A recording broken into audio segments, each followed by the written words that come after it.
Hey! Welcome to another episode of Pull Up Trey. I am the one who pulls up, Trey, with the famous, the esteemed, the acclaimed Raptors Republic lead dog, Samson Folk. How are you doing? I'm doing okay. Hanging in. It's nice to have like a few days off, not only because, Darko was mentioning that they get this extra time to practice and instill stuff, and you get a better idea of the shifting and, shape shifting roster around you. But it's also like I have a little bit more downtime. So it's been nice. I like downtime. I do like more push ups in the day or something like that.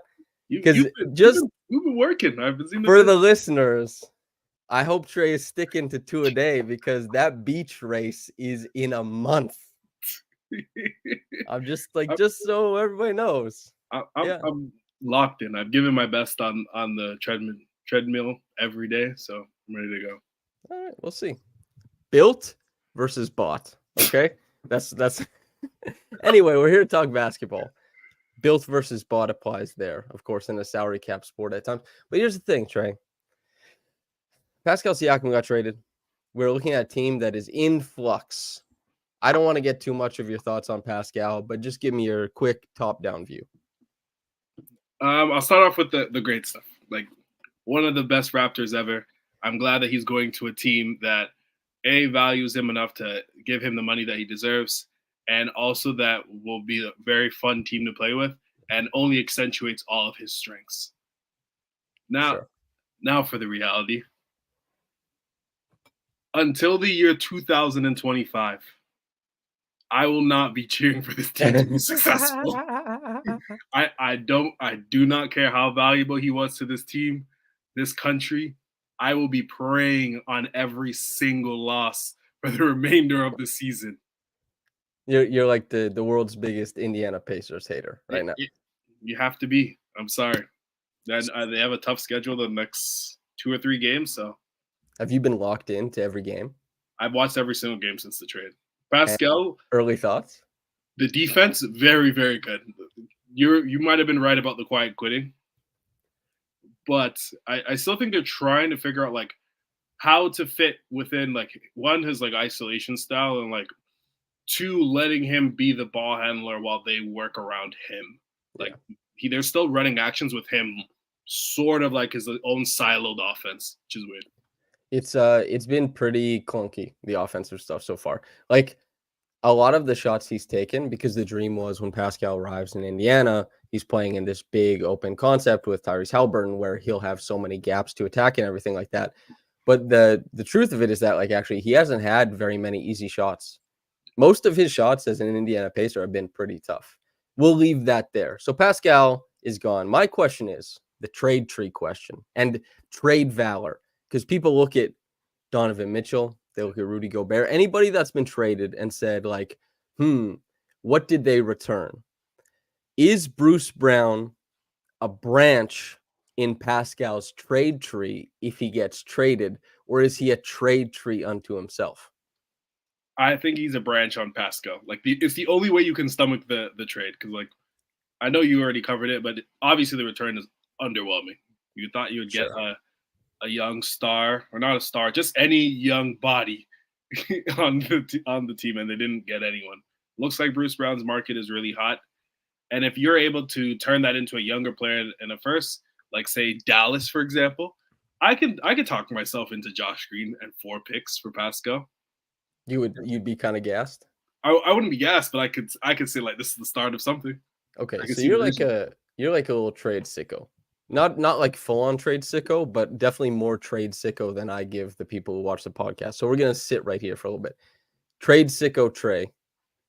TST is what we call it. What have you been cooking up in your brain? Like what it seems like Bruce Brown is not going to be a Raptor. Yeah. When you're trying to think to yourself, what do I want back? Have you extended past Josh Green in a pick? Yeah, like all the trades stem in the same way. I think why Dallas might be my favorite is like the salary that they would have to send would be a playable player. Like Richaun Holmes, the Raptors desperately need a backup center.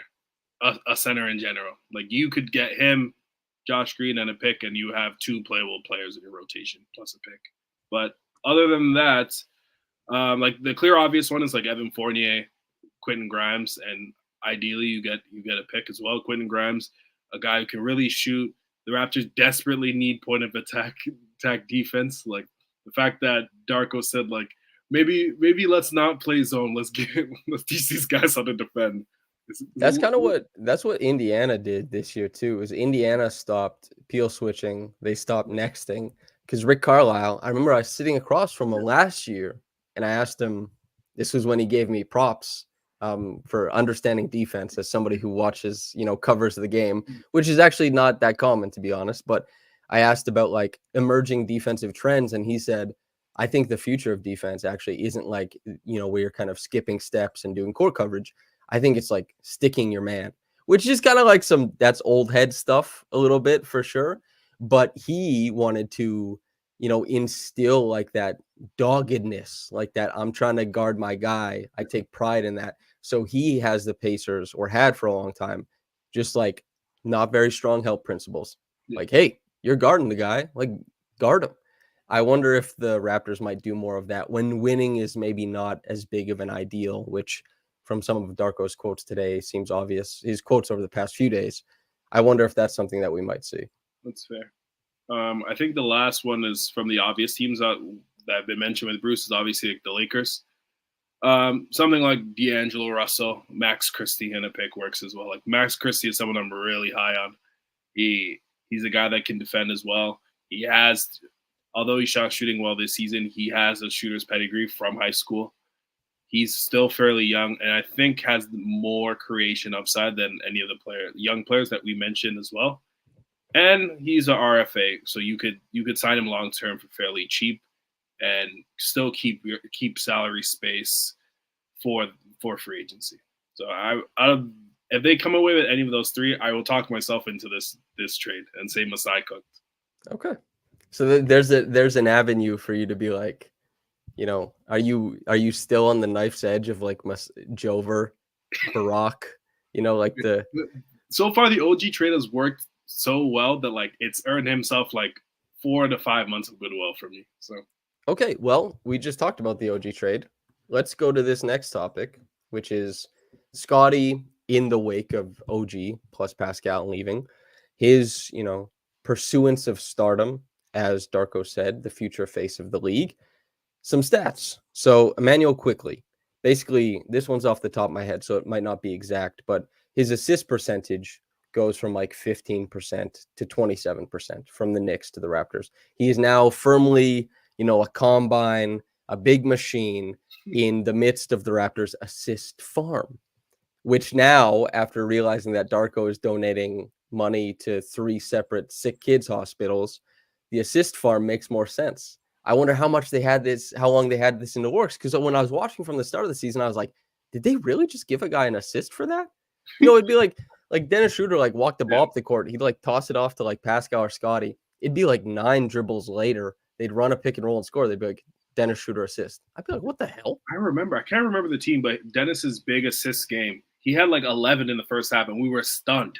I can't remember. It's like I thought he had 4. Yeah. What do we? So this is cooking the assists for good. Yeah. So not only are the assists juiced, but they're providing juice in the way of funding to hospitals. God bless. But the thing I want to talk about is that we'll leave Scottie's stat line, but Emanuel Quickley is a Raptor. 17 points, 6 assists. I think he's underperformed to some degree as he's now getting used to kind of guiding a team. And especially once Pascal left, a huge chunk of the offense just gets removed. Somebody has to emerge into that. When they had their best shooting game of the season, the whole season against the Heat, it looked great. It hasn't since. So IQ as a Raptor, 48% at the rim. That's really, really bad. 39% short mid-range. That's not terrible, but that is a lot worse than would be expected of a guy with literally one of the best short mid-range packages of shot making in the NBA. 24% long mid-range. We can think a lot about his pull-ups leaning to the right on the right side, whether it's baseline or otherwise. And 44% from 3, including nearly 46% above the break, which Darko mentioned the last time. and, talked about how he wants 8, 9, 10 threes from him a game. The volume's been a little bit hard, but Emanuel Quickley is like thoughts since he's been here. It looks like their initial thought process is either like letting him grow into the dribble drive creator that they need him to be, or B, that they thought he could stomach that usage. I'm hoping it's the former, but it's one of the reasons why like his minutes have been more chaotic than probably I expected. I think initially going in, you thought Scottie would be like his son and he would be orbiting around him, and that has happened to some degree, and that's where he's had the most success. One thing I've noticed from him, and we've discussed like amongst our friends as well, is like his shot prep is probably slower than you want to be with a guy who's orbiting around Scottie. Most of his shots are coming right now off of really clean looks, and he needs to become a guy that is able to shoot within really tight spaces. That will make the Raptors a lot more dangerous, and it's also going to open up his dribble drive game. I think we haven't got the returns we thought on the floater yet, and I think that will positively regress also. But I would say I'm giving him grace in the sense that like he's stomaching a huge role that he never has done before. Mm-hmm. Not having a true center who Jakob sets great screens and also is a great play finisher as well. Yep. Like, nightly now the Raptors are leaving 10 to 12 points because our bigs can't finish. I agree with that, yeah. So it's extremely tough. I would say I would lean in more into RJ and Scottie, despite their flaws and like the turnovers that it creates with them getting in the lane, and having Emanuel Quickley play into his strengths as like an off-ball creator. I think there's some interesting stuff. Like you don't notice this. I certainly couldn't have told you this prior to Emanuel Quickley becoming a Raptor because I wasn't looking close enough. But when I was watching the game and you see like Emanuel Quickley isn't a guy who likes pulling up, going to his left, which is irregular for a right-handed player. You stack the load to balance yourself on your left side of the body. You keep the shooting arm clean. A lot of people love pulling up, and especially the hang dribble with the opposite hand for the gather. He doesn't do that. And also they ran this twirl action for him to come off of a pin down going to his left. And I'm like, why wouldn't you run that on the right side of the floor, to get him coming right? Yeah. Because those are the types of decisions from a coaching point of view that help suppress shot totals, let's say. Because if he was coming right, I think he probably puts that shot up. Whether it goes in or not, I don't know. But you're putting that shot up. You might create more closeout situations later on in the game. I'm not sure. Something I'm looking forward to. What you mentioned about shot prep, you say you were talking to our friends. What you mean really is a professional scout who's talking about that. And like, it's true. His shot prep is a little bit slower. Like not only in that, like he likes to catch and reset it, but also the feet are a little bit slow too. That kind of stuff will get cleaned up over time, I reckon. But the biggest thing is that he's limited right now because, as you said, 10, 12 points every single game are being left on the rim or in the lane before the rim because there is no Jakob Poeltl. Once there is, a lot of his best plays were kind of like occupying the low man and just leaving that ball for Jakob to go to the rim. Now it's like it's not as clean. It's not as easy. That's something you mentioned, like approaching this with grace. Certainly, I feel the same way. There's a lot of things I like seeing. The stuff he has, I don't know, struggled with initially, all of it is stuff I would have expected. Like you can expect a little bit more shot variation in the short mid-range. We've seen Scotty and Pascal, two of the best, go through like cold stretches there. The layup stuff, like the finishing, I wasn't like super sold on the layup packages. And so, yeah. And then just like taking on the role of like, you are now the lead guard, and a lot of your stuff will be not really heliocentric around Scotty. Not all of it will be working with the most talented player on the team, but trying to like help lift up, let's say, replacement level or below replacement level big men. It's tough. It's a big ask. Yeah. RJ Barrett, however. Well, go ahead.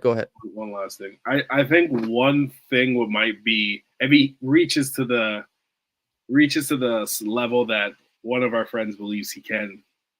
I won't say who, but I think he leaves a lot of points, I think, within the mid range, and adding some craft in there, like someone like a Darius Garland, where he's able to, if he can get all the way to the rim, stop, pivot, hit from there, pass the ball out, relocate from there.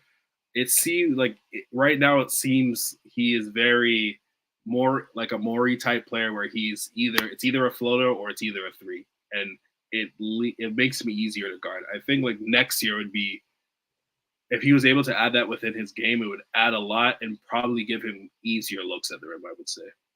Yeah. The problem with IQ immediately like adopting like that let's say Garland or Brunson or like Kyle Lowry ability to kind of like hang out in the middle of the court is his pickup point is usually like free throw line or higher, and you're not dangerous with a pivot at the free throw line or higher. You're dangerous when you're like within like 10 feet or so. Yeah. And that's something that the best players do. That's why I made sure to talk to Eric Spoelstra about that when he was in town, because he has Jimmy Butler and used to have Kyle Lowry on his team, two of the best at using that extra dribble to get deeper and kind of like bump around in the paint. He mentioned that they try to teach it, but that's something that's really, really hard to teach. And he also mentioned like if you pick up the ball too early, like an NBA defense can just swallow you whole. Like you'll get stuck running in there. And so it was illuminating because obviously he has a lot more, let's say, experience teaching NBA players to use an extra dribble heading downhill than I would, positing that. So it's something I'm interested to see. It's something I'm paying attention to. Hopefully it's something he can develop. But RJ Barrett, a guy who has done a really good job of not getting stuck in floater range very often, in getting all the way to the rim, breaking through the last line of defense, and making reads as a passer, particularly on the left side of the floor to the right side, when he is truly walled off. Here are the numbers. RJ is a Raptor. 21 points, 7 boards, 3 assists, 72% at the rim, 49% in the short mid-range, 50% in long mid-range, and 38% from 3. Here's a funny stat. RJ has never finished, except for his second year in the league where he was above average from three-point land. He has never finished above average in any quadrant outside of that in his career. He is above average right now as a Raptor at the rim, in the short mid-range, in the long mid-range, and from 3. So going from a player who for 4 years couldn't be above average anywhere to a guy who's above average everywhere. Perhaps not all of this sticks, but I reckon that some will, and I feel most confident that it will be at the rim. 21, 7, and 3. He's been unbelievable. It's gotten to a point now where I'm expecting him to play well, which says a lot about what can happen in 12 games. But just playing within an offense where he is getting a running start because he's playing in more motion. They're in transition far more often than the team he was previously. And right now he's their best dribble drive player, which I didn't expect to. Lefty magic, bro. Because he's an exceptional like strength creator. He's like when he gets in the lane, everyone knows he's going left. He's still able to use his body, extend, and create the separation needed. And the passing like within the lane has been exceptional. He's able to hit weak side with his left. He's done a couple passes with his right, which I didn't think was possible. And then also just like he's hit a lot of dump offs in the lane with his teams now. The Bulls game is one example for it. Really good defenders, like even like Alex Caruso, cannot stop him from getting to the rim and creating that separation just because he's just too large. Teams are now bringing a second person once he gets into the lane. And I think when Jakob is back, a game like that where RJ was getting to the paint, but then there's Nikola Vucevic coming in the lane, mucking up every rim attempt that he has. It makes it a lot easier because Jakob is going to be able to score and finish. So I think even though like the rim numbers are like gaudy right now, I think they're going to be able to maintain it. If he's a 34-35% catch and shoot 3-point shooter, that's a far cry from what we had a year, even 2 years ago, and that's a positive like NBA player. So if IQ can get to the levels that we think he can, and RJ remains this way, like I think they've gotten probably 120% value on OG given the circumstance of the trade. And a true win-win because the Knicks are what, like 10-2 since the trade was made. They're awesome. OG has been able to convert a lot of defensive possessions and help the Knicks stack their defense in a super complementary way. And he fits their offense quite well too. And RJ has been able to take possessions that used to kind of get stuck in limbo for the Raptors as a secondary guy and really allow them to score on those and create like more punch, scoring, and playmaking pop. Because I know like Pascal is still included in the numbers, but as far as touches since the OG trade, it's Scotty at like 71, Emanuel at like 70, Dennis just below 60, and then low 50s, you're looking at Pascal and RJ. RJ he's no frills, man. Good. He doesn't demand much of the ball. He's not stepping on toes. He's not doing all that kind of stuff. He's just like taking possessions that otherwise sometimes guys score on them, but he's scoring on them a really high percentage of the time. He's been awesome. HY says bully ball Barrett. Ninjol says he's been a shining light the last 2 weeks. He's been awesome. I love watching RJ play. And I know that's not I didn't love watching RJ play during FIBA. Like there was a lot of like indecision. There was a lot of like forcing it. It didn't seem like it was easy for him to process what's going on. And suddenly on the NBA floor, which is admittedly like a little bit more space with the Raptors, he's knocking it out of the park. And like I said on the reaction podcast, a couple nights ago, I talked to RJ. I was like, hey, you doing anything different? And he kind of bristled at it. He was like, no. I was like, that's just RJ. He's like, that's just me. So very confident, and that's awesome. But he did go on to mention that like the context of the team does help. He likes playing in this environment. So to me, as somebody who has always paid attention to, like what is a trend, what is variance, what are markers for future success, like some predictive stuff. I think there's a lot of predictive success with RJ right now, especially as a driver. And it's not even really reliant on elite shot making. It's just he's doing a lot of the things that he's done in the past, shoulder down his way to the left side of the bucket and score. And it's worked really well in these Raptors. You ready for Scotty's numbers? Hit me. Okay, but you looked like you want to say something, though. I don't want to step on toes. What's up? The one thing I just wanted to ask was right now, obviously, like there's sort of a void in a hub where the Raptors can make actions outside of Scottie. Do you think RJ can scale as like a post-entry guy where he can then utilize easy reads to make passes and then also like go upon his actual ability to create with strength? I haven't seen something that makes me feel like that. He will get post ups though, because he's bully Barrett for sure. Bully ball Barrett, however you want to, whether it's like triple B or double B, whatever it is. I've seen like pinch post stuff that the read he's making is like the cut right down the middle. Sure. Like the gut cut. There's also like the one pass away he's able to make, but I think it has the most utility, obviously, when it's on a mismatch, like we saw against Steph Curry and Malik Monk, for example. That's too easy. And especially if you can stack he and Emanuel on the same side, then great, because then you have the pass up top. And it's not just Emanuel who will benefit from Jakob coming back, but Jakob, if there's a guy coming from the bottom, Jakob can seal the guy on his back, and RJ can penetrate and make laydowns to him. So there's some stuff that can happen. I think it'll be really dependent on having a mismatch and also kind of like how they stack the floor. Quickly from Top Shot Tesla, $2. Thank you very much. Trey and I will. What's worth $2? What are we going to spend that on? We could like split a junior chicken. Is that how much a junior chicken is? Well, never mind. I'm boycotting McDonald's. $2. We take it, and oh my god, we have Hairline compliments for you in the chat. Abrelo Soho says, did Trey Way get a haircut? I'll tell you guys this much. Anytime Trey and I go out, I look at him and he's always got a fresh cut. February 6th, the live podcast, he's gonna have a fresh cut. HY says, clean hairline. Wish I had one like that. If you knew how often Trey and I talk about hairlines, you would not believe it. Any response, Trey, for the hairline appreciators?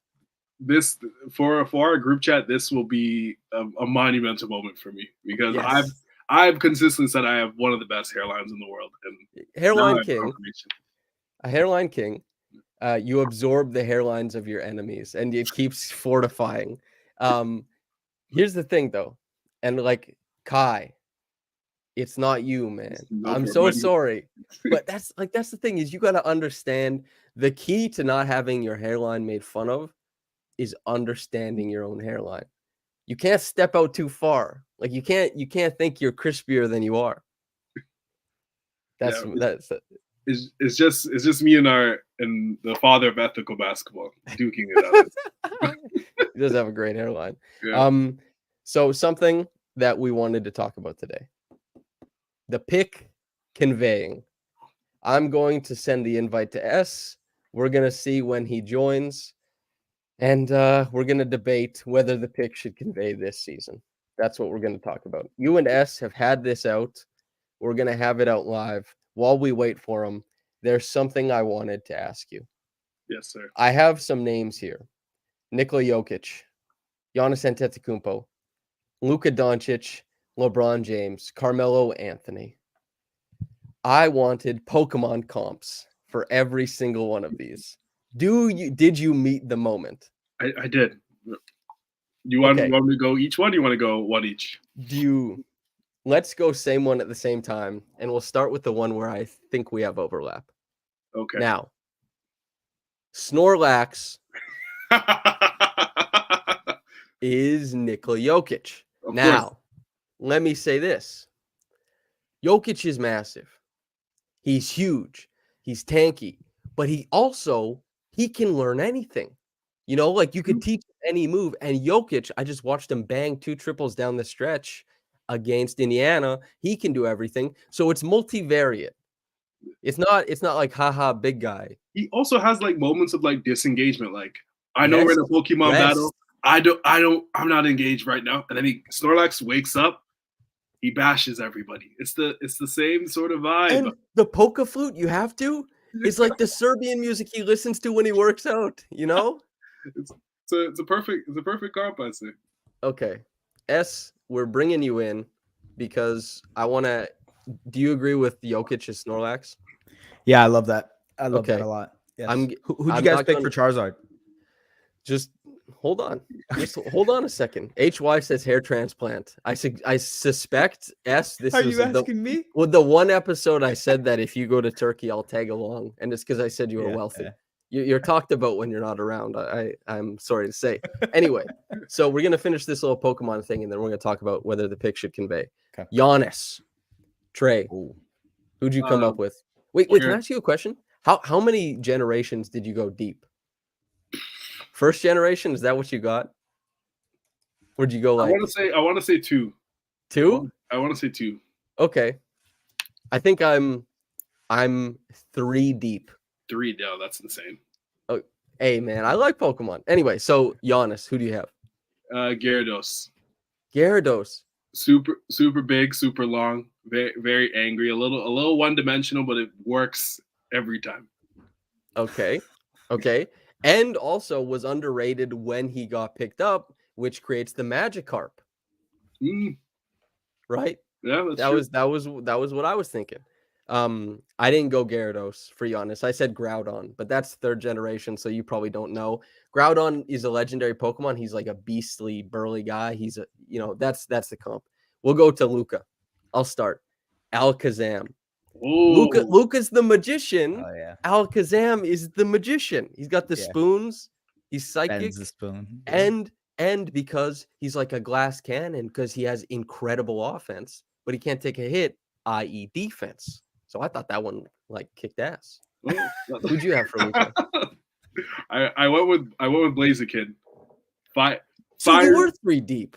You're calling me little nerdy boy, saying, "Hey." I thought Blaziken was Gen 2.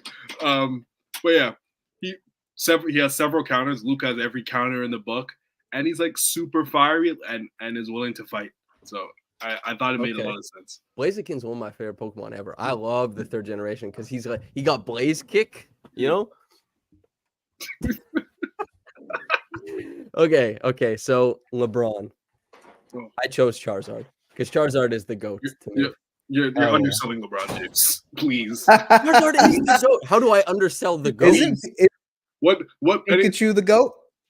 No, Pikachu's a consummate loser, bro. I don't know. Listen, any of the Pokemon movies I Pikachu was scoring high points per game on bad teams. Yeah, Pikachu's like Charles Barkley. Like he probably had like one MVP season. He's been in our lives for years, but never won anything. OG3 says Mewtwo for LeBron. That's a good one. That's mine. Okay, that's mine. It's the greatest Pokemon ever. I feel like Charizard 1v1. No chance. No way, bro. Yes, no way. I've lived that. Mewtwo is waxing him. Bro. I was like bodying Mewtwo with my Charizard. And Mewtwo jumps from place to place in a flash. He's able to do anything within the book. Yeah, he's greatest of all time. Okay, that's fine. That's fine.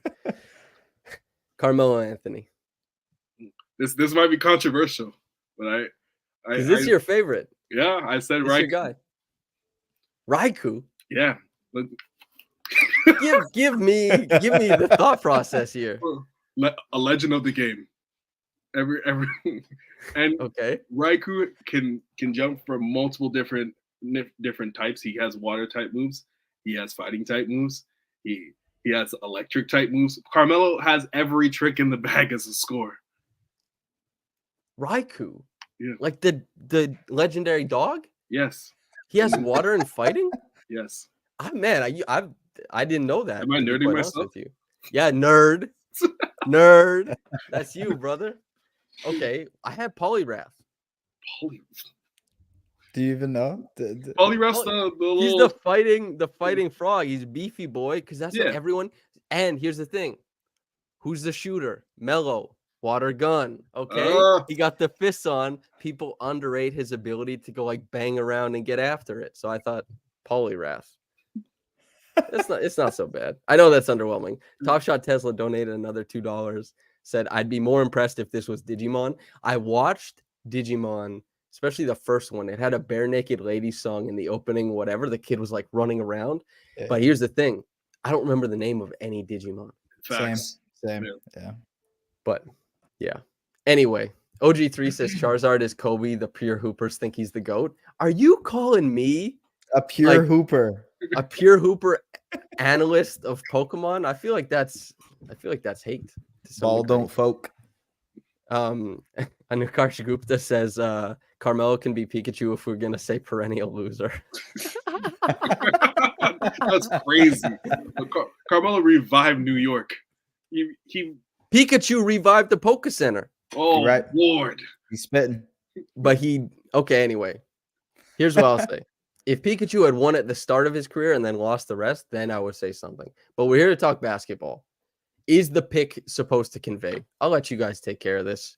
Pikachu is the face of the league, you know? I just wanted to say, and whenever people think, if you're like a casual Pokemon fan, the first character you think of is Pikachu. Charles Barkley's more known than most NBA players as well. That doesn't mean he won anything. More than LeBron, more than MJ. No way, man. Why? It's like we have multiple reasons. We looked at this deeper than you could ever imagine. Okay. Opening statements. Who wants to go first? Okay, go. Trey. Go. Opening statements. Okay. Is this thing supposed to convey? And wait, let me set the stage. Go ahead. The Raptors have traded a top 6 protected pick to the San Antonio Spurs. They are currently in 6th place in the lottery. So that means they have a 45% chance to keep their own pick when the lottery comes, if all things hold true. They could reach like 8th or 9th best odds. They won't reach top 5, I don't think. There we go. Okay. Floor is yours, sir. I'll start. Statistically, like we've all known, the higher the pick that you have, the higher the chance of getting a perennial all-star, MVP, regardless of the draft. Everyone agrees with that, correct? Yep. Yeah. Sure. Thumbs up. The Raptors currently have the 6th pick. There's a chance that they can go up. There's a higher chance that the pick goes down and they give up the pick. In my opinion, it's better for the Raptors to ideally jump up and keep the pick. So there's great guys like Alex Sarr, Topic, there's Richard Scher, there's Matas as well. all quality guys. You like Dillingham? I wouldn't pick him top 6, but I do like him a lot. Okay, so not that much. Adding another talent to the Raptors, while they also have salary cap, gives them a really good chance to build on the things that they've done to acquire a nice young team and give the Spurs next year a much higher pick. The consensus thought is this draft is obviously isn't that good. I agree it's not as good as other years, but you guys are not Josh Gordon era. You guys have no idea what any of the players are in the next.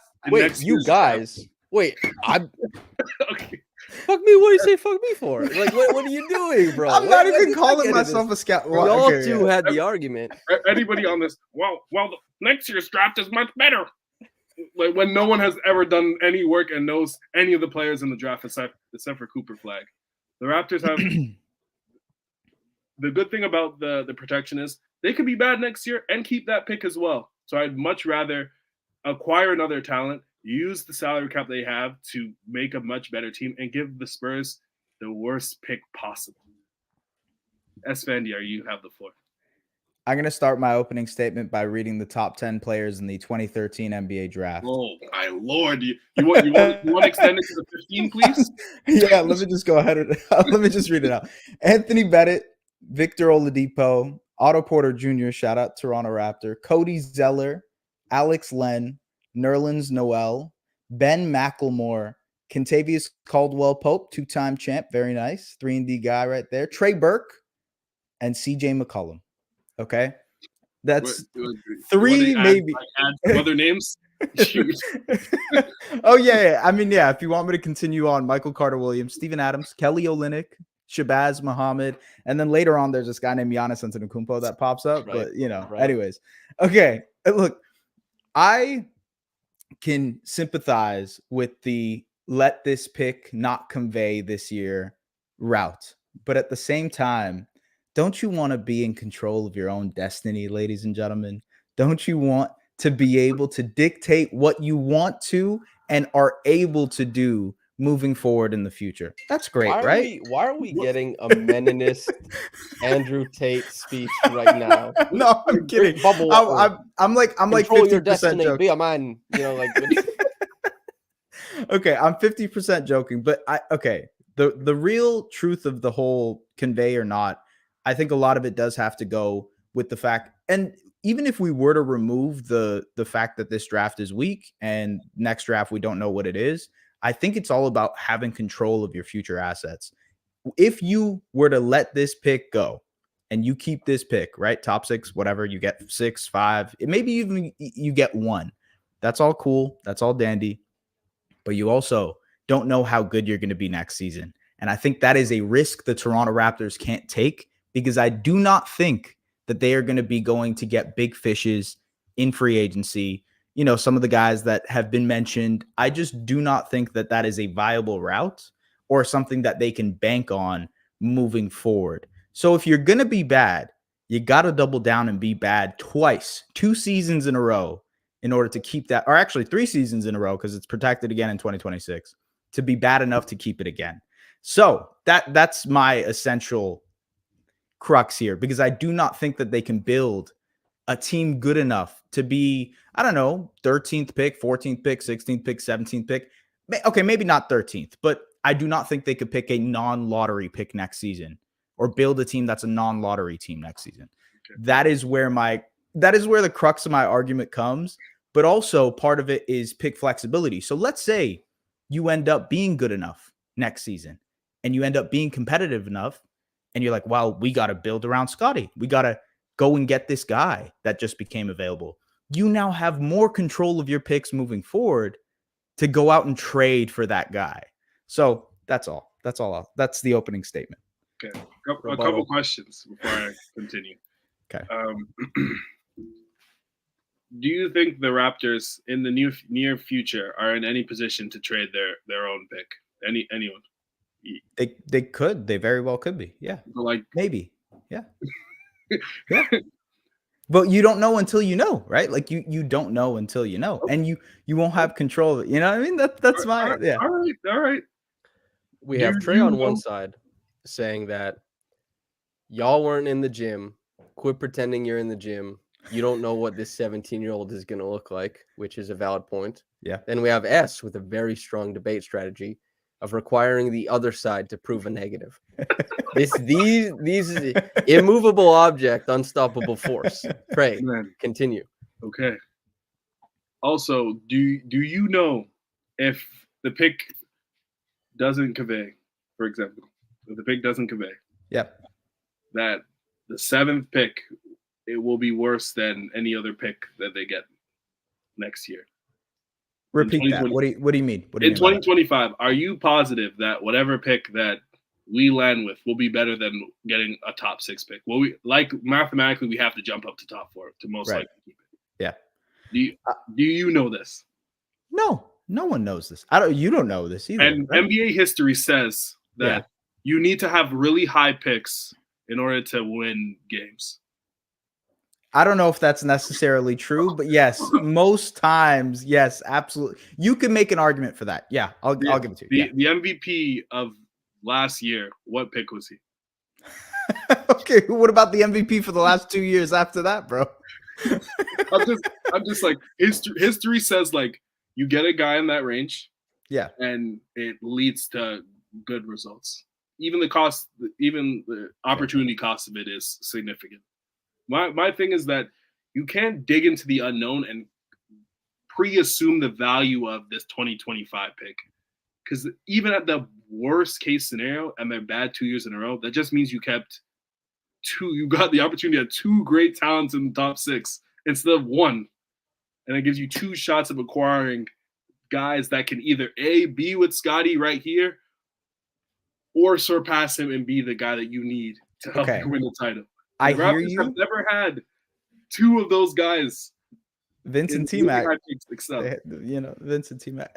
Okay, look, I agree with you. I understand where you're coming from. Are we just going to pretend that like DeMar DeRozan and Jonas Valanciunas weren't both top 10 picks?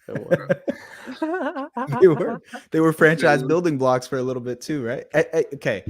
I understand where you're coming from, but from the other side, there's also the risk, like you said at the beginning, that there's a risk that you could run with you lose the pick and you might have to lose another pick. You know what I mean? Like there's that type of risk available. You also have the risk of, let's say this pick does not convey and it's the 6th pick. Next year, if you were just as bad or worse, maybe you don't get the same lottery odds and you give up the 7th pick or the 8th pick in the next draft. That is the biggest fear. You're leaving yourself exposed to something like that by allowing this to happen. I think that risk is greater than the risk of having. That sounds like you're pre-assuming that the 2025 pick outside of 6 is better than having a pick in the top 6. Which is that? But none of people identify with that. None of us here are Josh Cordenera. Okay, I agree. Okay, but like if you were to ask I don't know. Can I interject as the intermediary here? What Trevon Heath is doing right now is appealing to authority. And nobody here is an authority, but there is conventional wisdom that is discussed. For example, I don't know the tech behind how this computer works, but when I turn it on, I trust that it will. Now, and there's also many other things, let's say in the medical community, that has been in the hubbub over the past however many years, where people can call into question why you believe a thing, but they themselves don't actually know anything to push back against it. You're just siding on the side of like what S has heard, what we've all heard is that 2025 is going to be like that draft is supposed to bang. And 2024, Masai was on the podium and said, I don't want that. he was like, I shouldn't say something right now. Yeah. That was like, so obviously he doesn't think highly of the draft. And the comparison would be like 2013 top 10, right? Yeah. You get like a top 6 pick. Honestly, like you're looking at Marcus Smart, Dante Exum, Aaron Gordon, Jabari Parker, Andrew Wiggins, and one of those 6 guys is Joel Embiid. You go back 7 through 10, Julius Randle, Nick Stauskas, Noah Vonleh, Elfrid Payton. You even start going back further, Doug McDermott, Dario Saric, Zach LaVine, TJ Warren. So basically, the draft is a crapshoot. Yeah. It's tough. You're both arguing in a different sense that like the draft is a crapshoot and it's tough, but with a lean towards your own like presupposition, which I love. Pretty much. Yeah. We have been arguing about this for like 2 days. Yeah. Yes, Chat seems to, on its face, agree with S. And I might just be saying that because I saw one comment that says agree with S. But I do think that this is like a very interesting conversation. I'm going to tell you what I think from the Raptors' point of view, using my deeply sourced knowledge. I think that the Raptors want it to convey this year. Now, that doesn't mean that's the right or wrong answer. Yeah. But I think that they want it to convey. That's what I'll say. Yeah. Any final points anyone wants to make on this specific topic? Yeah, I told you so. I'm kidding. If the Raptors win enough games and the pick is 10 and 11, I'll be like, that's A-okay. That makes bless. But I don't think that's going to happen. Yeah, I don't think so. It's far more likely we give the 7th pick, and the fact that you traded a decent NBA center for a potential guy who could be a rookie, like an all NBA guy. Yeah. a max rookie extension guy, is an awful trade. I'd much rather lean to the fact that you could retain that type of talent and it ideally accelerate your timeline with your young star who just got selected to try out for Team USA. The stuff that really dictates this is whether the Raptors in their scouting, like it isn't the projected value of 7 in 2024 versus like 12 in 2025, which is kind of where this conversation is. The conversation for the Raptors is via our scouting, do we think that the guy we really like is going to be like, I don't know, at 12 or 13? Then we want it to convey.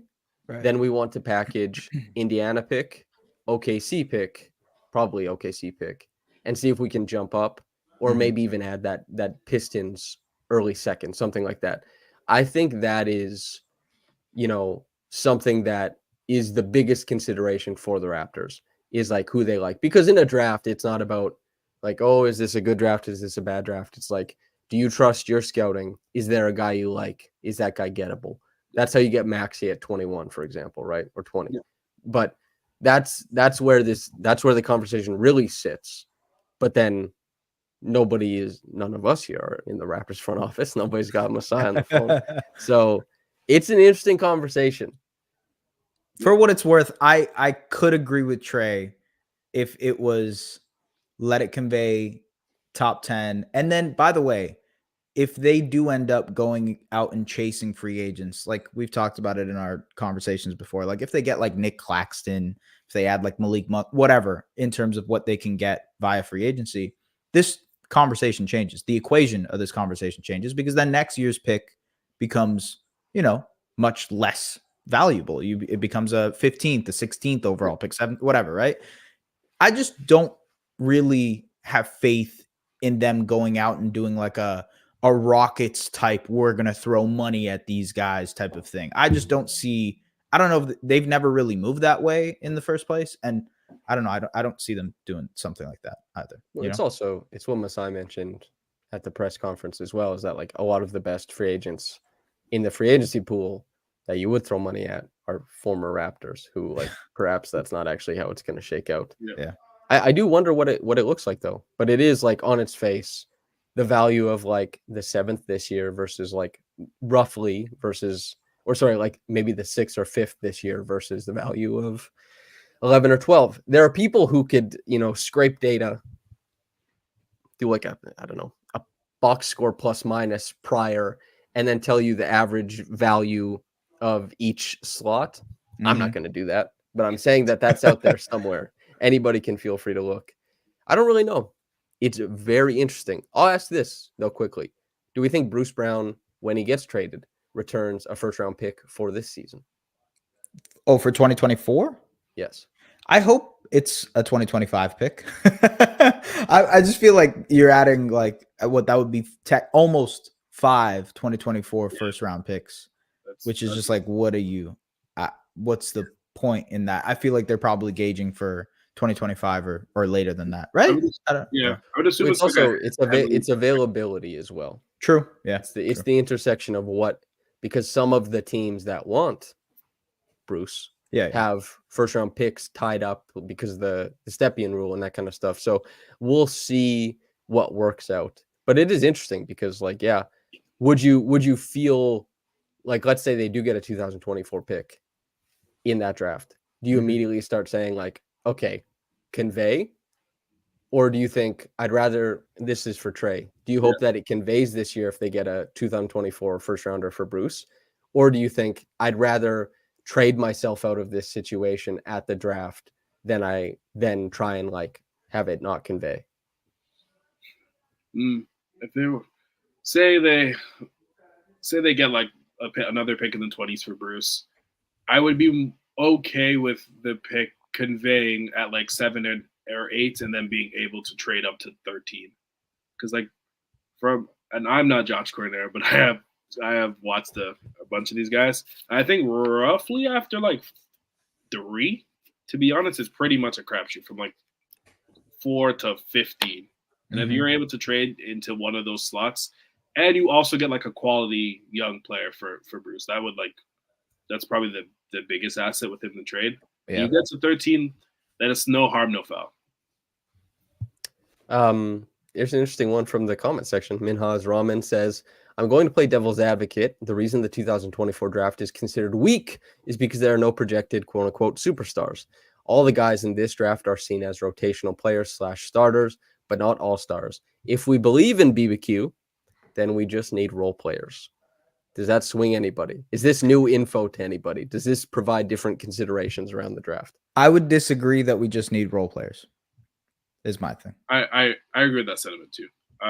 Yeah, barbecue, I quite like how it's caught on as a branding thing. Scotty Barnes, RJ Barrett, Emanuel Quickley, I do not think is something that develops into like world beaters as like the main 3. And also, like, I guess this is also to Trey's point about it conveying this year or not conveying this year. Whenever you have a chance to add really high quality talent to this team, you do add it. Like I agree with the sentiment overall from what he's saying with that. It's like, yeah, if they were to randomly get the first overall pick this year, I'm not going to be like, no, I can't believe it. You know what I mean? Go draft Sar and have your center of the future. Like, Yeah. You want to take a walk outside, light up a ciggy. What have I done? You know, whatever. Yeah. I think 2020 is like fairly similar years. Obviously, it doesn't have like an Ant-Man LaMelo type like gravitas to it, but gravitas. Holy I know, man. Smokes. Just toilet paper word of the day. I'm trying to keep myself sharp in my old age. But. Anu Karsh actually mentioned something. She said that person said if it doesn't convey, couldn't you just trade the pick to San Antonio for your 2025 pick back? I doubt they would do that. Right? Yeah, to say they got us. Like if we got 5, right? Yeah, there's no way. No chance. But I like 2020 overall. When you look at the draft, isn't that great? But there were still like needles in a haystack. There's, like you mentioned, Tyrese Maxey, really quality guys that you can find in the 2013 year. There was one of the best players in the NBA. So I would like a chance to pick Cody Zeller. Big shout out James Boo. just give me a chance to let Masai look at the landscape and pick the best one up. Okay. I have a couple things to add before we segue to something else. Shai Gilgeous-Alexander. That's Caesar. Okay? Like the coolest Pokemon in the whole world. Draymond is Hitmonlee because he kicks. Yeah, okay. Draymond is Hitmonlee. And Wobbuffet is Rondo because in the games, Wobbuffet has like Mirror Coat and the other move that's like completely dependent on what the other Pokemon is doing. If you select the right one, you like counter it perfectly. And so like playoff Rondo as the guy who comes and like counters what teams are doing. I think that's the Pokemon comp. You thought about this. What, can I get a Scotty Barnes Pokemon comp? What is there a Pokemon who doesn't know how strong he is? Scotty Barnes, I feel like Machamp, maybe. Yeah, I was gonna say Machamp. Yeah, Yeah, Machamp. yeah. Because I feel like also Machamp, maybe he couldn't beat Mewtwo, but I feel like he could like, body Mewtwo under the rim and like dunk on him once. But then like Machamp also looks like he's maybe not quick foot speed on the perimeter as well. Yeah. He's like, and Scotty's big arms guy. So yeah, Machamp, I think. We also had a request, RJ Barrett. Does anyone have an RJ Barrett? Is there a Pokemon with like a big left arm? What's the Pokemon that like just rolls up into a ball and just spins and bashes through everyone? Sonic. It's like an armadillo. Wait, Donphan? It's like an armadillo elephant? Yes. Just like a basher in the lane. Nice. Yeah, that's not so bad. Okay, I might come back to that one. I might poke around and look at them. But okay, so we have listener questions. We just answered, in great detail the Kenyon's question of convey or not to convey. That is the question. We have one from here, which is a good question from Hush. Quote, what difference do y'all see in Scotty's jumper leap that separates it from spikes like 2021 Randall, 2016 Draymond? If you had to target one player over 30 at the deadline, who you got? So basically, this is something I talked about on the last episode about, looking at Pascal's drop-off as a three-point shooter after that initial bump in 2019-20. Is there any reason to look at Scotty shooting like 29% since the trade, for example, from three, as like this is a dip back to what people expect to be his normal, which is a little bit pessimistic, but pessimism can often pay off. What do we think about Scotty's like jumper in the time since? Does anything stick out to you guys? I would, in my opinion, it seems as though like his jumper, from everything we've been told, is like best suited for catch and shoot opportunity. It's a set shot. I know he's worked to speed up the release of it, but now he is the central creator now. And before when they were starting Dennis and Pascal, two guys that can really get downhill, and he was able to get more catch and shoot opportunities and shoot like that. Now it's a lot tougher knowing that the defense is also now like respecting the shot and defending him. He's getting far less opportunities than he was at the beginning of the season. But he also had a really cold streak early on, and we thought, oh, he's returning back to form, and it exceeded our expectations. So I don't think he's a high 30% shooter. I think he probably will like plateau like average, which is like a home run for like his archetype as a player. Just for this season or going forward? Going forward, I think he's going to finish somewhere between probably 37. I think he's 36 right now. No, he's got to be higher than 36 right now. He might have dropped off a little bit. Pretty sure he dropped off. Let me see. Well, he has dropped off, but I feel like he's still at like 37%, maybe. He's at 36.7%. On the Good ball. Lord. On the ball, baby. I mean, the job is yours. That was it.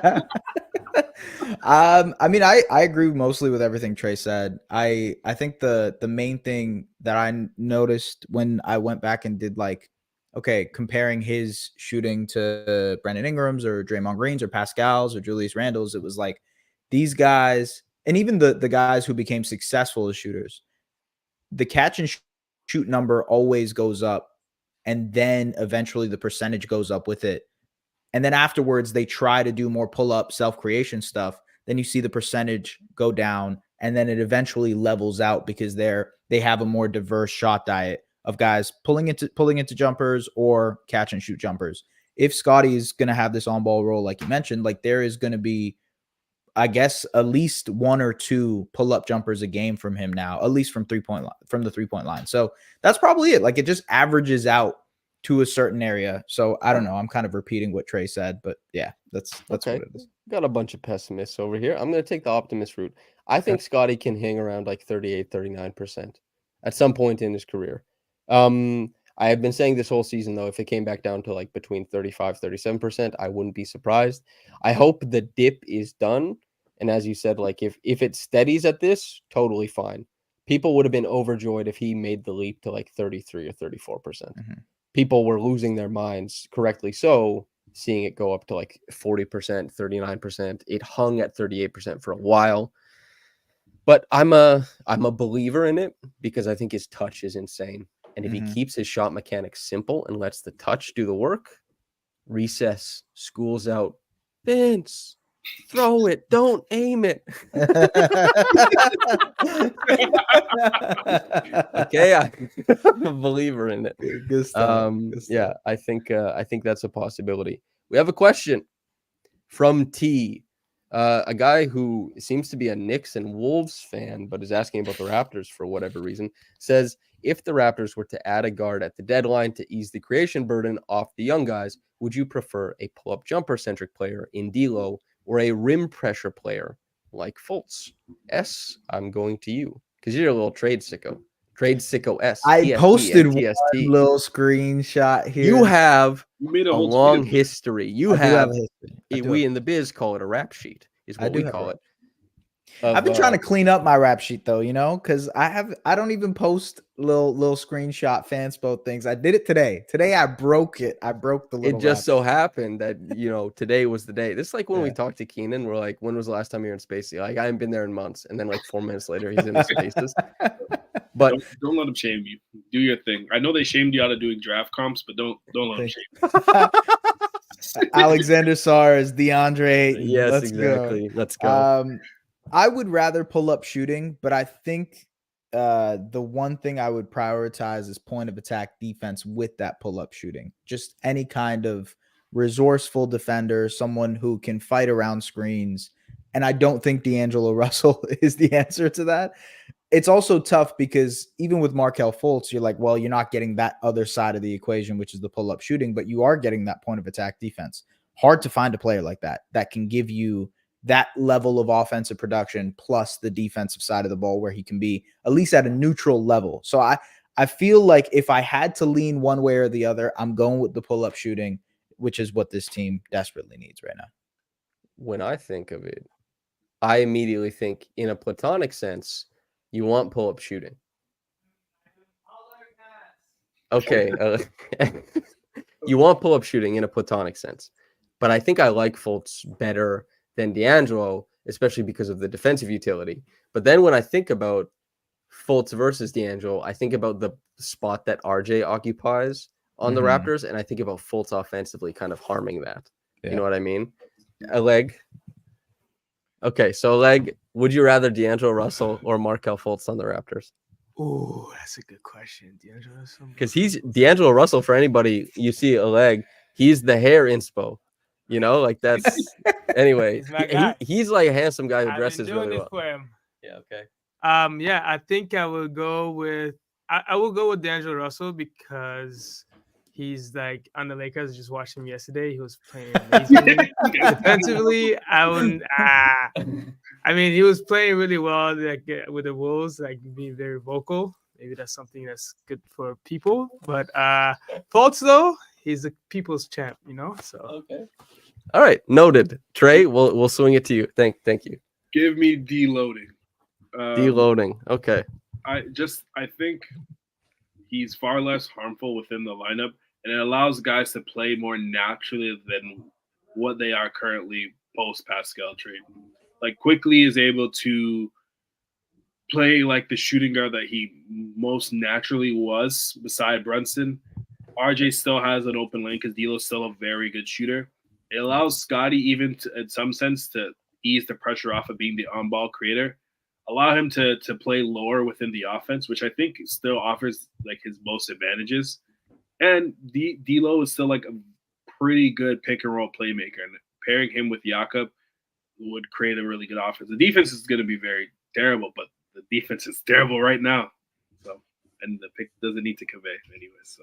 And for anybody listening in chat or afterwards, it isn't necessarily D'Lo versus Fultz. It's kind of like, sure, you can consider them because they're both reportedly gettable, but it's kind of like, think of a facsimile of that type of player then. Yeah. Like, what do you think is more important? So I think initially, like, pull-up shooting is probably more important. But when I think of Fultz specifically, I think of defensive utility, and I like that. And I have also a guy who, for a time, had Fultz Island in his Twitter bio, which obviously paints me as quite biased in this conversation. Hoop Goose also adds, would say Fultz if he wasn't tainted by J. Cole. Am I missing something here? What's the connection between J. Cole and Fultz? I don't know. I thought he meant Cole Anthony for a second. I thought he meant Cole Anthony also. So If you want, just type in Jake Hole if you mean the rapper. And then Cole Anthony, just type in Cole Anthony. Okay. And yeah, anyway, that feels like a decent place to leave that specifically. Front court stuff.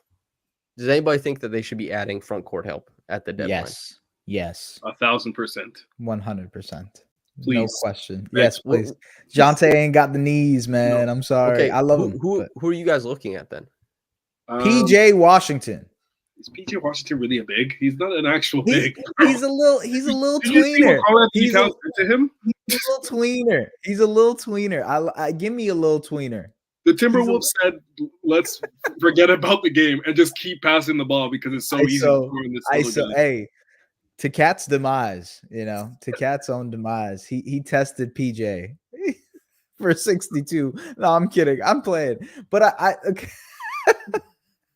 I do think they should add some size, though. I agree with y'all that they should add some size. Is PJ Washington the answer? No, but I do like the fact that he can potentially space the floor and, be a little small ball 5 for you in certain units, play him next to Scottie. I think there's an appeal to that type of player on here. If you were to swap PJ Washington and Chris Boucher on this team, what would they do? How much better would that second unit be? In my opinion, I think it would be better. But what do you have to do to swap them, though? Like, what do you have to attach? So I thought it would be, this was the fanspo, the little Twitter thing I dropped in there. It's the one I did. I had it as Bruce Brown going out with one of the 2024 picks attached, not the Indiana one, the OKC worst of pick. And you get Quentin Grimes and PJ Washington. You always cook up these monstrosities. I'm considering it. But so when I was thinking of it, and you're like, okay, let's add size, PJ Washington and Quentin Grimes, I'm thinking that there's not a lot of size there. Fair. Like, yeah. My thought is the Raptors not having their second, they have like either the best second or the second best second in the draft. That's not worth taking a flyer on a big. Who can you get that? Because the Raptors had a really solid front court. Like, if Koloko didn't have his health problems, Jakob didn't get injured. Like, I think the Raptors with like Thad and Chris Boucher stepping in, obviously Precious leaving via trade, they had like a very strong back or front court, especially depth wise. Maybe not top end talent, but depth wise. What do you do now if part of the thinking is obviously like there's going to be a lot of minutes going to Yak, but who do you want eating up? Because you're looking for a second string center, right? Third string, I'm sure everybody's fine with Jonte and Thad kind of like vacuuming that up fine.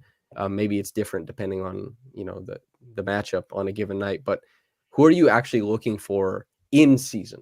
I'm not talking about in the future. Not talking about going after Nicholas Claxton in free agency. I'm talking about in season. Who do you try and add to make this season like easier so that guys don't have to like play up his offense, so that guys can develop like pick and roll reps with like a big, what are you trying to get? Who is that guy? And also shout out to Coach Roach. He was the one who asked about that on Twitter. Oh. Like off the top of my head, like because Dallas is a team connected with Bruce, like getting Holmes back in the trade makes sense. Okay. A guy who's a play finisher is already in a decent backup role and offers some as a passer. A lot of the stuff that Jonte already does, but just a little bigger and can finish. So I think that would make sense. But if that's pretty good. Yeah, if you're weaponizing the second pick, then you'd. I probably wouldn't trade the second. I'm bullish on it. Yeah, but that's as people said, an early second rounder is basically better. So I hope he clips that. Wait, can I add a guy? Yeah. I hopefully one over 6'8", please. Yes. Okay, I got you. I think someone who could stretch the floor helps, though. That's why a guy like PJ Washington jumped out initially, and I don't think PJ is like 6'9". What is it like 2017, bro? Please. I just want someone who could stretch the floor a little bit. How about Wendell Carter Jr.? that is another option if you wanted to attach a pick to. I don't know if necessarily they would be down for it. I don't know if Orlando would be up for it, but that is send Gary to Orlando if you want and bring me back Wendell Carter Jr. I don't know. I'm just throwing out names here at this point, but this guy wants to say like we need a stretch big. We'll take a flyer on him. He wants to say blow it up. He wants me to be like Kevin O'Climber. Kevin O whatever. You know, you want to be Ringer podcasting. I just think it'd be cool. You talked about pick and roll reps just now, right? We got all the rim running, rim diving reps with Jakob Poeltl. Sure. Well, get a little pick and pop rep, you know, a little. They have pick and pop Jonte. rep. They've been getting a lot of pick and pop reps. They have, yes. Hey, okay. How do you guys feel about actually true or false? Can I ask you guys a true or false question, real quick? Yeah. True or false? One of the 3 picks that they use or could use in the 2024 draft that they currently have will be Zach Edey. That's a true or false? Yes. False. I'm praying to God. I'm praying to God. Someone there has foresight. 31 or 32 on Zach Edey. I suspect no. Okay, fair. That's just my expectation. Yeah. I have no idea where he's going to land in the draft, by the way. So I asked that going in blind. I don't know, but I think he's going to be a first round pick. I think he goes in the 20s just because like guys with like super high college pedigree, somebody ends up looking at them and says he's been a winner. He won National Player of the Year just last year, and he's a Boilermaker.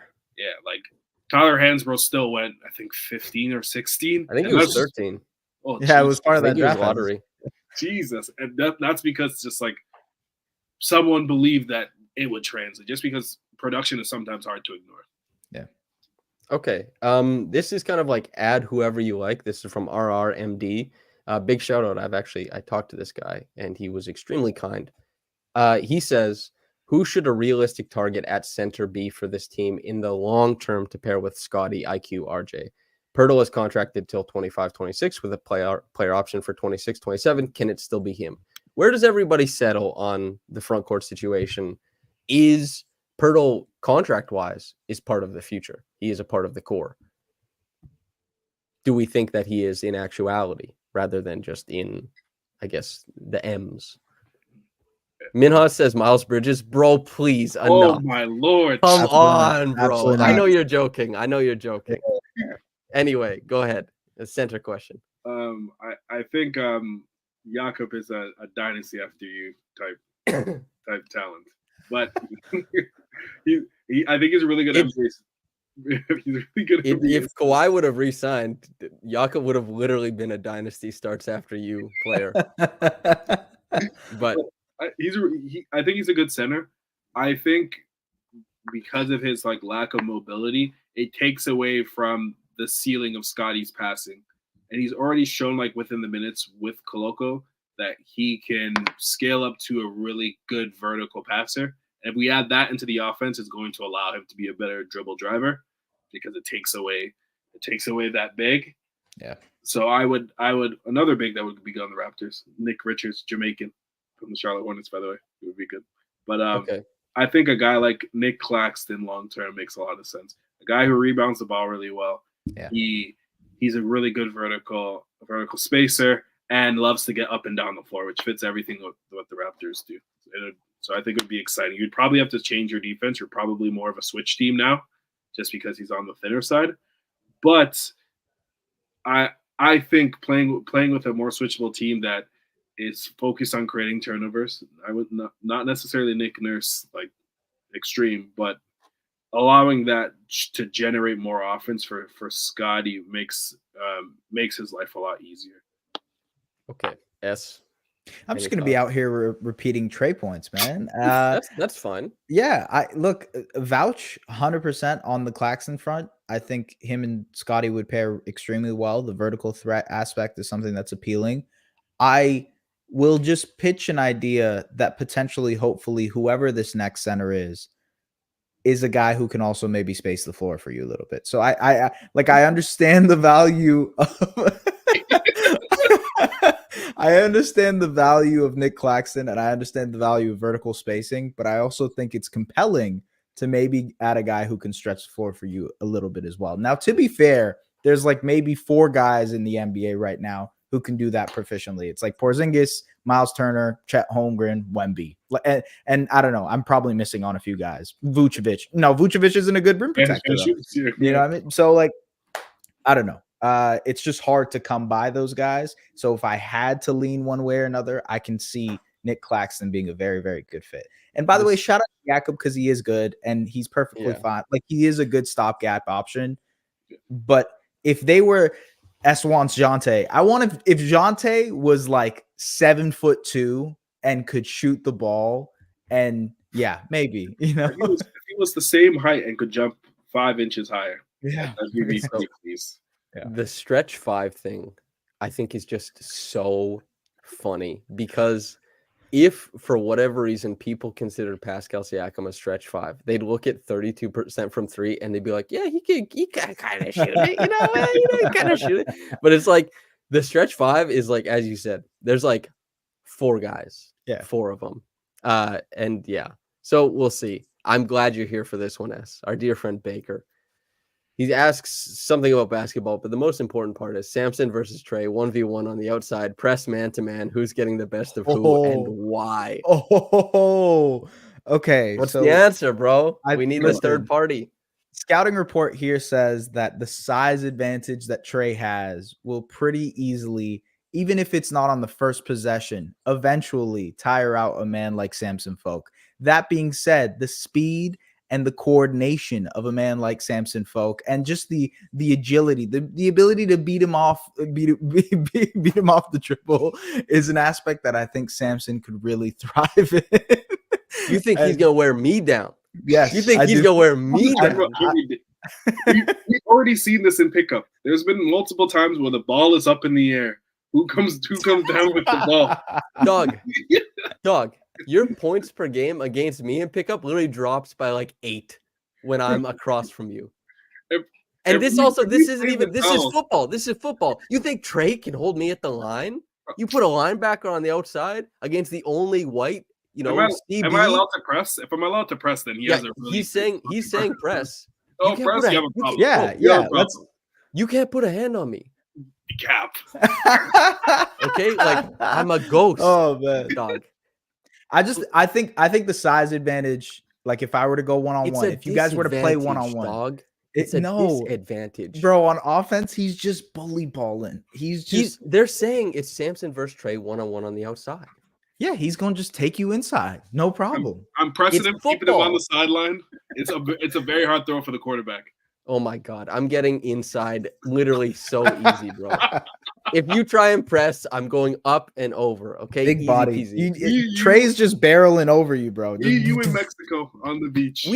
We have seen Trey to try to guard me in basketball for what it's worth. Look how wide a basketball. Send 2, send 3, please, God, help. Yeah. Okay, like come on now. And basketball, I have to maintain a dribble. Football, bro. I can put my actual hands on you. Football, he could throw you, bro. He could literally grab you and throw you onto the other side, man. We're getting into some stuff in Mexico. I'll tell you that much. We're getting a football on the beach. We're lining up. I don't know who's going to be throwing the football. I don't know if Goose has like a cannon for an arm or anything like that. But anyway, Baker's actual question: how long do we believe this rebuild or retool of the current roster will take before the Raps are ready to be postseason competitive? Up in the air. I want to say 2 years. Nah, it should be 1 for you, right? Because you want the pick not to convey. Like, I think next year, like, they should try to make the play-in. Like, that should be their goal. But like an actual playoff team, I think if Scotty is the player that we think he is, then he probably rises all tides and gets you to at least in contention for a playoff spot. And ideally, you have a top 6 pick that's ascending with him as well. Okay, so Coco, who I have observed as like ever the optimist, says 4 years. Timothy Roach says 2 to 4 years. I say 2. So, and if Scotty is that dude, it could be next year you're punching up at something. Yeah. Like Scotty kind of determines how quick things start happening, in my opinion. Stars are less impactful than they used to be because the talent of the league has gotten so good. But I think 2 years, if by like 2025, 26 comes around and they're just not even close, I'm like, yeesh. Yeah. I'll put it like this. Like, look at Orlando right now. They're in year 3 of Franz and year 2 of Paulo, right? And they're like hanging around, playing maybe the 8th seed, right? Like that's where they're at. If the Raptors are that next season, then I could see the year after that being playoff team. You're a consistent playoff team. You look at Indiana, which is like, okay, they were battling around the play-in, right? Messing around with the play-in for a little bit. And now, obviously, they made some upgrades, but it was pretty well considered that they were either going to be a play-in team or be like a playoff team this season. I think if you look at some of those young teams, even OKC is like a wild example of it just because they have so much, like an abundance of talent. But young team got to the play-in. Now they're going to take that leap. Minnesota, young team, got to the play-in, going to take that leap afterwards. I think it's just an inevitable step. So if, like you guys said, if Scotty is that guy, and if they end up adding more talent to that, if they add to the fringes of it, by the way, that's the other part of it. It's like team building around those guys has been super important. Minnesota drafted or traded for Gobert.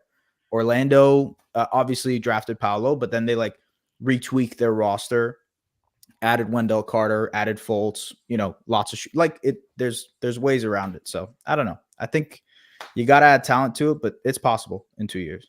Since I mentioned Coco, I'll add what she's brought extra. She said, I am unreasonably optimistic, yes, but Scotty can't go it alone. That's all I'm saying. Just saying we aren't at pizza party yet, realistically. This reminded me. We used to talk about pizza parties. Like, the team didn't win 3 in a row, but we used to like entertain the idea of a professional basketball team in Toronto winning 3 games in a row, and now nobody considers it at all. Yeah. It's not gonna happen. Yeah. That's crazy to me personally. That's nuts. 3 games is not that much. It's 2 more than 1. That's like it. That's not a lot. like you would feel like a fool if you said if we win 2 games in a row, because I'm pretty sure even Detroit did that early on in the season, and you feel like a dumbass. And 3 is only 1 more than that. Yeah. Nuts. 500 is our playoffs. I do not think we're making the playoffs. So this was a question that Mac, big shout out to Mac. Hopefully he joins us at Vegas this year as we watch, Summer League and Team Canada. He says, what's your Raptors win-loss record prediction for the remaining games?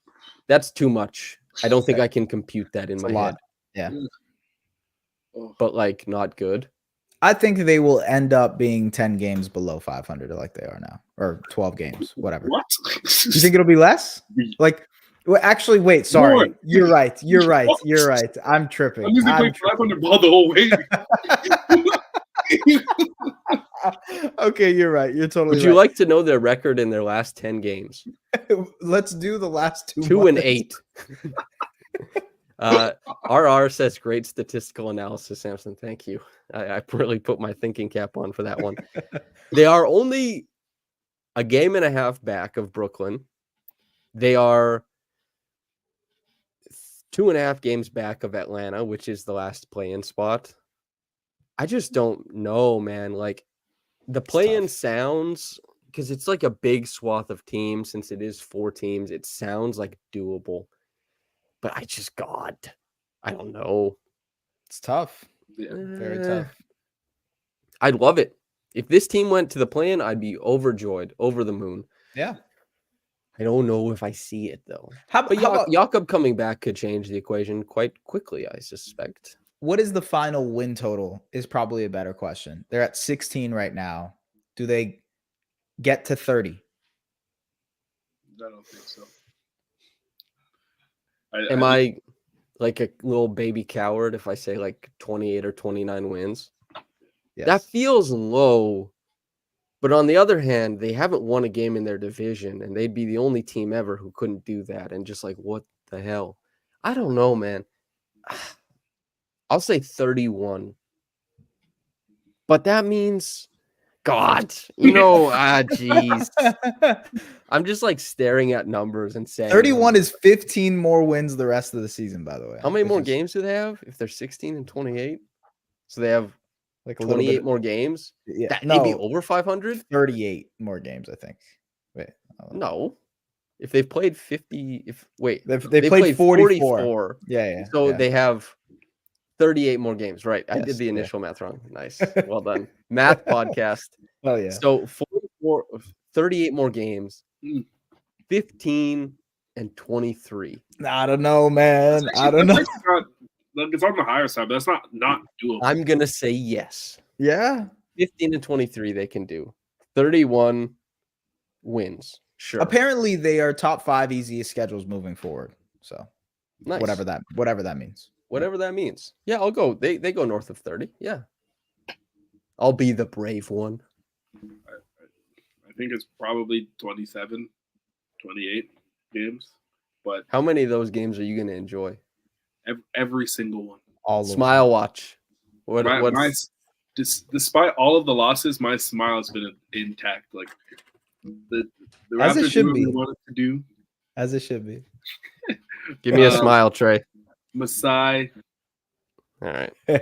Masai atoned for his sins. He cried on the cross. So.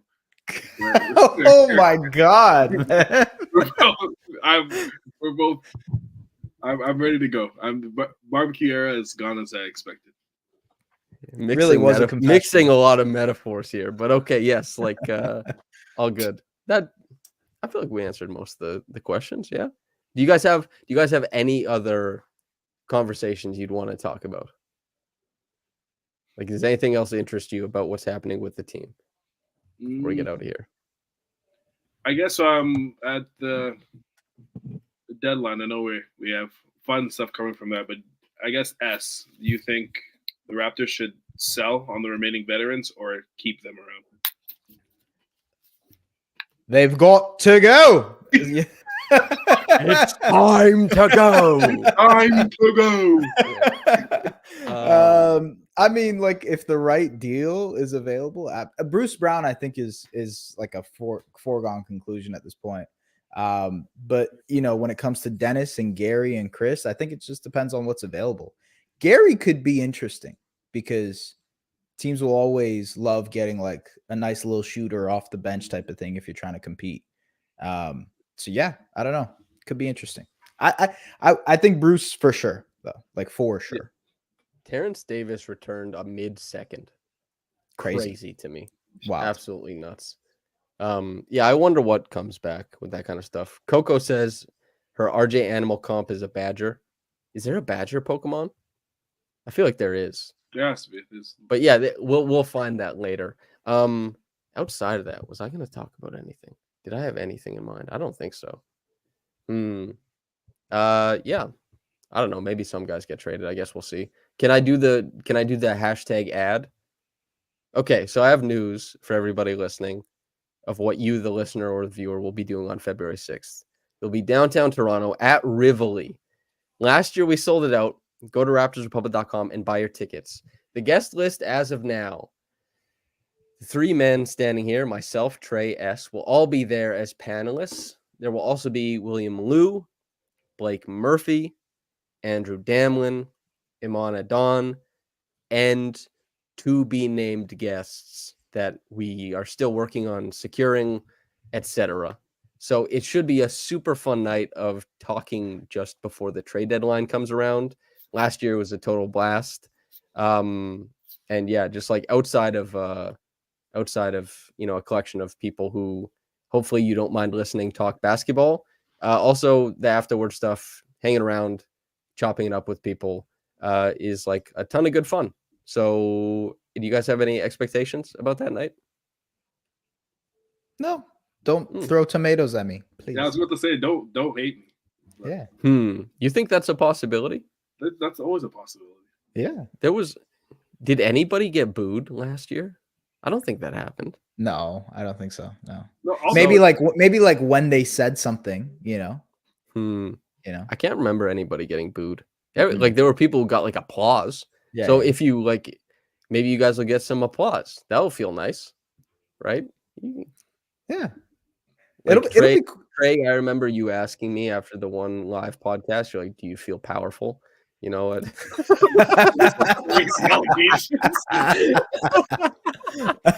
Just kidding. Trey didn't say that. That's a joke for us. Anyway, that feels like a podcast. Yeah. So it's $15 to come hang out. It helps keep the website alive. That's, you have to be creative in the way that you fund journalism nowadays, especially if you're not part of one of the two massive telecom companies in Canada. And somehow Raptors Republic has outlasted Sports Illustrated and Yahoo Sports, and literally we're only able to do that because of the subscription base, which is God bless and thank you to everybody who subscribes over at the website.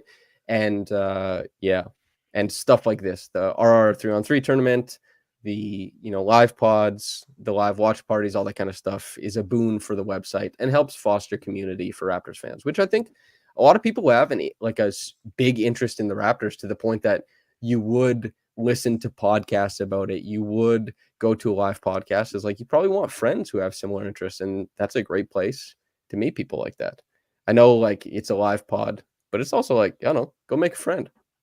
Post-pandemic, people aren't making friends the same way, man. Link and build. That's right. Let's build, fam. Let's build. Yeah. Okay. That feels like an end of the podcast. Any parting shots, fellas? Keep the pick. All right. Yes, I agree. Keep the pick in San Antonio. Okay. Before the 80 people who are currently watching live, thanks for enjoying supper with us. I presume some of you have been eating over there, hanging out. Thanks for tuning in. Alex says, Samson, you played D1 basketball? No, I did not play D1 basketball. He played D1 football, though, for the Alabama Crimson Tide, so. Roll Tide. That's why Trey can't mess with me, bro. He made all these jokes. He was like, you're white, you can't be a cornerback. And then he tried to leak out on the break. And who was there to intercept it? Me. Matched him step for step. And like also S was there. The last time Trey and I raced, it wasn't close. I mean, like it literally was like had to have been 1 a.m. In no, it wasn't. It was like 8 p.m. It was like afternoon, bro. What like, are you like? Super You're like 6 years old. You can't function at 1 a.m. even though it was 8 p.m. It was 8. The time difference. The first time we raced, I was stretched out. I was ready to go. It was early in the morning. But it's fun. You were what? Yeah, you guys got to do round 3. Do round 3 in Mexico.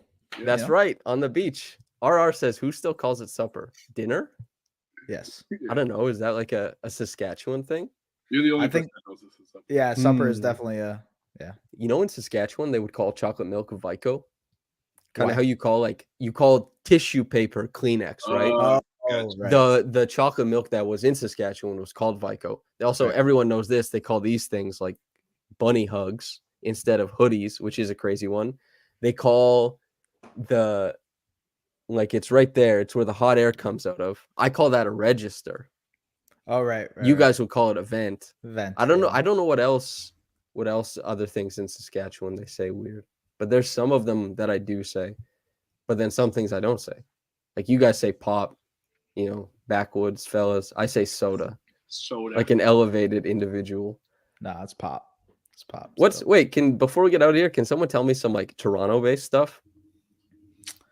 I don't even know. I think there's a Toronto-based word. Oh, so now we're gonna pretend like Toronto doesn't have slang. Oh, you're tough. Okay, other than the regular, like what you've heard before, like slang, I don't know if there's like anything specific. Like, wait, so like you're saying like what do you guys call McDonald's in Saskatchewan? Mm-hmm. We don't go there, bro. But like I've heard it here. I've heard like boycott, divest, sanction. I think it's a Toronto thing, though. No, it's not. No, that's like when I was in New Zealand, they call McDonald's Macca's. Macca's, yeah. Mm-hmm. Yeah, bro, we're going to go to Macca's, yeah. And then Burger King is Hungry Jack's. Oh yeah, that's true. I don't know. I guess You is are there right. not Boycott them. so there's not nicknames for stuff in Toronto? Like No, you guys Not that Not it at comes to all. mind right now. like you wouldn't call like a puffer something unique? Like there's nothing like that. No. I have no idea. Like it makes sense. Like a hoodie would be called a bunny hug because it's like this soft thing you wear. But whoever came up with that, I don't like calling it a bunny hug because that doesn't feel like fashion, and I like fashion. But bunny hug's pretty cute. It is cute. Anyway. Yeah. Anyway, before people get out of here, make sure to like the video. It helps spread it to other people. Hopefully you enjoyed it, and it's free. Subscribe over at raptorsrepublic.com. You see the man to my left on screen, my right on screen. That's Isfandiar Berhane. He is now doing the recaps he used to do for Steve Dangle Podcast Network on the Raptors Republic YouTube channel. In my opinion, one man's opinion, they are a rare combination of reporting, quote aggregation, analysis, and overview of games that, quite frankly, I think there's more work put into that. There's more production put into that than like a game recap from TSN. It has a similar quality there, and it also meshes like the way I would and a lot of like analysts would approach looking at a game. And it has all the quotes. It's like a tremendous amount of work. It's some of the best game coverage there is. It's now hosted on Raptor Republic's YouTube channel. Stay tuned for that. Like the video, subscribe to the channel, subscribe over raptorsrepublic.com, and I'll see all of you February 6th, including you two crazy guys. Okay, thanks to everybody. And from myself, Trey, and S, whether you got into this in the morning or at night, have a blessed day and goodbye.